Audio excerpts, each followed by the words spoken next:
Hello guys, welcome back to my channel. আজ সকাল সকাল নতুন একটা ভিডিওই আপনাদের সকলকে স্বাগত। এখন সকাল সকাল ভাত আর একদিকে ডাল বসিয়ে দিয়েছি। তারপর ময়দা মেখে নিয়েছিলাম কিছুটা পরোটা বানানো বলে। যেহেতু আমার ছেলে আজ ওর পাপার সাথে সকাল সকাল দোকানে চলে গেছে, তাই দুধ খাওয়ানো হয়নি, তাই আমি তাড়াতাড়ি পরোটাটা বানিয়ে নিলাম। এবার ভালো করে ওর জন্য টিফিনটা গোছ করে নেব। গতকাল রাতে এই বরফি দুটো নিয়ে আসা হয়েছিল। আসলে এই বরফি দুটো মাঝে মাঝে নিয়ে আসা হয়, কারণ প্রীতম এই বরফি দুটো খুবই ভালোবাসে খেতে। আর এখন আমি এই বরফি আর পরোটাটা রেডি করে নেব, আর রেডি করে আমি নিচে দিতে চলে যাব। আর এখন আমি রেডি করে নিয়েছি, আর এখন আমি পরোটাটা আর ডিব্বায় ভরে জল নিয়ে এখন আমি দিতে যাচ্ছি।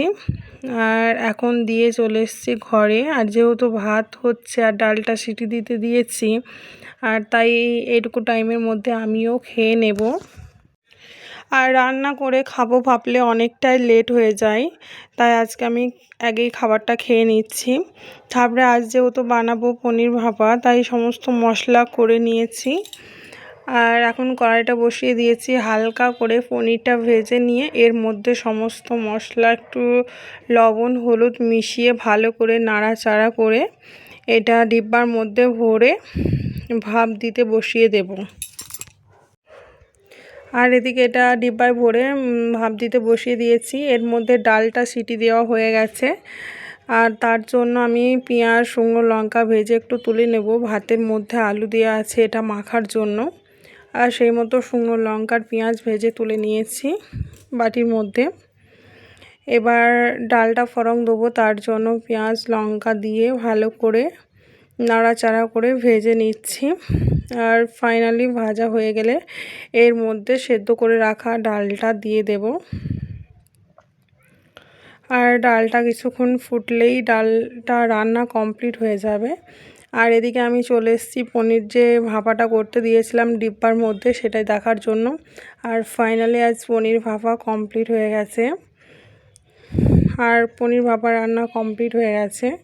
আর এদিকে ডালটাও ফুটে গেছে, আর এবার ডালটাও নামিয়ে নেব।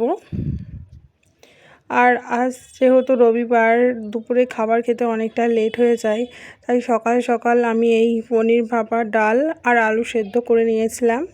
আর এদিকে আমার হাজব্যান্ডও চলে এসেছিলো। এদিকে ওদের দুজনকে আমি ভাত দিয়ে দিয়েছিলাম এই পনির ভাপা আলু সেদ্ধ আর ডাল দিয়ে। আর ওদের পনির ভাপাটা খেতে খুবই সুন্দর লেগেছে। আর খাওয়া দাওয়ার শেষে আমি আর আমার ছেলে দুজন মিলে ফোন দেখছিলাম, আর ওকে আমি বলছিলাম, তুমি যে ফোন দেখছো এটা আমি ভিডিও করে রাখছি, তোমার ম্যাম আসলে দেখাবো। আর ফোন দেখতে দেখতে হঠাৎ এই কিছুটা স্টিকার আমার ছেলে বলেছিল যে মা অর্ডার করে দাও অনলাইনে, এগুলো নিয়ে আমি খেলা করবো। আর আমি ওকে এগুলো অর্ডার করে দিয়েছিলাম, কারণ এগুলো বইয়ের দোকানে নিতে গেলে অনেকটাই বেশি দাম নেই। আর ফাইনালি আজ ওই স্টিকারগুলো আজ এসেছে, আর স্টিকারগুলো সত্যিই খুব সুন্দর এসছে, আর ও তো দেখে খুব খুশি হয়ে গেছে। এর মধ্যে আবার হাজব্যান্ড বাজার থেকে পাঠিয়ে দিয়েছে খাসির মাংস কিছুটা, যেহেতু আজ রবিবার, তাই মাছ মাংস ছাড়া তো চলবেই না। সে মতো আমি মশলা কেটে বেটে এখন চলে এসেছি রান্নার কাছে। আর তাই এখন কড়াই বসিয়ে দিয়ে এখন আলুটা ভালো করে ভেজে নিচ্ছি সামান্য লবণ হলুদ দিয়ে। আর আলু ভাজা কমপ্লিট হয়ে গেলে আলুটা ভেজে তুলে নিয়ে তারপর পেঁয়াজ কাঁচা লঙ্কা এগুলো ভাজতে বসিয়ে দিয়েছে। আর ভাজা হয়ে গেলে সমস্ত মশলা দিয়ে এখন মাংসটা ভালো করে কষিয়ে নিচ্ছি। আর সাধারণত খাসির মাংস রান্না করতে গেলে টাইমও লেগে যায় অনেকটা। আর এখন রান্না কমপ্লিট হয়ে গেছে। আর রান্না করার থেকেও মানে রান্নার পর যে কত বাসন হয়ে যায় তা ধারণার বাইরে। চলো ফাইনালি সমস্ত বাসন ধোয়াও আমার কমপ্লিট হয়ে গেছে, আর বাসনগুলো এখন জল ঝরানোর জন্য রেখে দিচ্ছি। আর এই বাসন ধুতে আমার তো খুবই বিরক্ত লাগে, কেন জানি না। রান্না করতে অতটা বিরক্ত লাগে না, তবু কিছু করার তো নেই, যেহেতু একা হাতে সমস্ত কাজ করতে হয়, তাই বাসনটাও ধুয়ে নিয়েছি। আর এদিকে আমার শাশুড়ি মা গ্রাম থেকে 2 প্যাকেট চানাচুর পাঠিয়েছে। সাধারণত জয়পুরে এরকম বাঙালি চানাচুর পাওয়া যায় না।